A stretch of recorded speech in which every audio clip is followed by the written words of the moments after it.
আপনারা লাশ নিয়ে যেরকম রাজনীতি করছেন, আপনারা এখন আমার বোন আসিয়া ধর্ষণের শিকার, তাকে নিয়েও কি আপনারা রাজনীতি করতেছেন? এখানে একজন ডক্টর এসে আমাকে ভেতরে নিয়ে যেতে চায়, সেটাও নিতে দেওয়া হয়নি। এই প্রাণটা আশঙ্কাজনক অবস্থায় আছে। আমার যে বোনটা জীবনের সাথে লড়াই করছে, আপনারা কি তাদের সাথেও রাজনীতি করতেছেন? তাকে ব্লাড দিতে হবে বি পজিটিভ, যেহেতু আমার ব্লাড গ্রুপের সাথে মিলে যায়।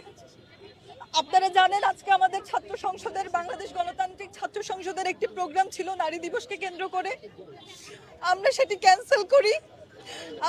ক্যান্সেল করে আমি ঢাকা মেডিকেলে যাই ব্লাড দেওয়ার জন্য। কিন্তু আইসিইউর সামনে যখন আমি আর রিপ্তি আপু যাই, আমরা যখন বলি যে ওকে ব্লাড দিতে হবে, আমরা এসছি ব্লাড দিতে, তখন ঢাকা বিশ্ববিদ্যালয়ের ফজলুল হক মুসলিম হলের রকি নামের একজন বলে যে ব্লাড দেওয়ার প্রয়োজন নেই, ডোনার আছে। তখন আমি তাকে বারবার বলি আমি চলে আসছি, আমি ব্লাড দিব। সে বলে আমাদের পুরুষ ডোনার আছে, আপনার দিতে হবে না। আমি তাকে বলি পুরুষ নারী এখানে কিসের ভেদাভেদ, আমি ব্লাড দিব। তখন সে বলে যে আমি একজনকে কনফার্ম করেছি, ব্লাড দিতে হবে না। পরবর্তীতে রিপ্তি আপু বলে যেহেতু একটা ছোট্ট প্রাণ, একটা শিশু আসিয়ার জীবন আশঙ্কাজনক, তাহলে কেন আমরা অপেক্ষা করব আপনার ডোনারের জন্য? এখনই ব্লাডটা নেন আপনারা। কিন্তু রকি ভাই আছে, সে সেখানে বাধা দেয়। সে বলে আপনারা চলে যান, ব্লাড দিতে হবে না।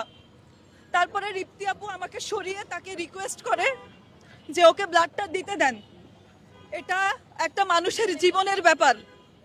তখন সে বলে, তাকে বলে আমি এখন মামলা নিয়ে কাজ করছি, মামলা সংক্রান্ত কাজ করছি, আপনাদের চিন্তা করতে হবে না, আমাদের ডোনার আছে। কিন্তু সেখানে সেই মুহূর্তে কোনো ডোনার উপস্থিত হয়নি। একজন ডক্টর এসে আমাকে ভেতরে নিয়ে যেতে চায়, সেটাও নিতে দেওয়া হয়নি। পরবর্তীতে আমি জানতে পারি সেই ঢাকা বিশ্ববিদ্যালয়ের ফজলুল হক মুসলিম হলের ছাত্র দলের একনিষ্ঠ কর্মী। আমার তার কাছে প্রশ্ন, আমার ছাত্র দলের কাছে প্রশ্ন, যেই প্রাণটা আশঙ্কাজনক অবস্থায় আছে, আমার যে বোনটা জীবনের সাথে লড়াই করছে, আপনারা কি তাদের সাথেও রাজনীতি করতেছেন? আপনারা লাশ নিয়ে যেরকম রাজনীতি করছেন, আপনারা এখন আমার বোন আসিয়া ধর্ষণের শিকার, তাকে নিয়েও কি আপনারা রাজনীতি করতেছেন? এখানে আমার আর কিছু বলার নাই, আমি শুধু এতটুকুই বলবো যে